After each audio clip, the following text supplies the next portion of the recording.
என் வீட்டுக்காருக்கு மதியானத்தோட லீவா, அதனால் வந்துட்டு மீன் பிடிச்சிட்டு வரலான்னு சொல்லிட்டு என் கொழுந்தனார் கூடவே வேலைக்கு போகிறாரு. அவங்க 2 பேரும் வந்து மீன் பிடிச்சிட்டு 6 மணிக்கு தான் வீட்டுக்கே வந்தாங்க. அவங்க மீன் கழுவிட்டு இருந்தாங்க. நான் உள்ளே வந்துட்டு குழம்புக்கு வெங்காயம் தக்காளி எல்லாமே ரெடி பண்ணிட்டு இருந்தேன். மதியமே நான் அரிசி ஊற வச்சுருந்தேன் இட்லிக்கு. இட்லி கழுவிட்டு மிக்சியில் அரைக்கலான்னு சொல்லிட்டு மிக்சியில் அரைச்சிக்கிட்டு இருந்தேன். ஏன்னா ஒரு படி தான் ஊற வச்சேன். அதனால் ஒரு படிக்கு என்ன கடைக்கு போய் மாவாட்டத்தை அப்படின்னு சொல்லிட்டு வீட்டிலே அரைச்சிட்டேன். பட் நல்லா தான் ஓகே.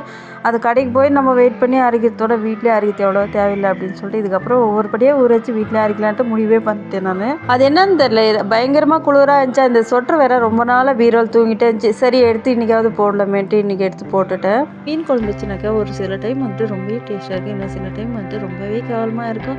இப்பயுமே நான் எங்கள் மாமியார் குழம்பு வைக்கும் போது அவங்க வச்சாக்கா அவ்வளோ டேஸ்ட்டாக இருக்குது. எனக்கு எங்கள் மாமியார் வச்சா ரொம்ப ரொம்ப பிடிக்கும். அதனால அவங்க வைக்கும் போது போய் நின்றுட்டு காப்பி அடிச்சுட்டு வந்து அதே மாதிரி செஞ்சனாக்கா அன்றைக்கி மட்டும் பயங்கர டேஸ்ட்டாக இருக்கும். அவங்க வச்ச மாதிரியே ஃபீல் ஆகும் எனக்கு. இன்றைக்கே கல்யாண நாள் பிறந்த நாள் யாராருக்கும் இருக்க அனைவருக்கும் மனமார்ந்த வாழ்த்துக்கள். இன்னொரு வீடியோவில் பார்க்கலாம். பாய்.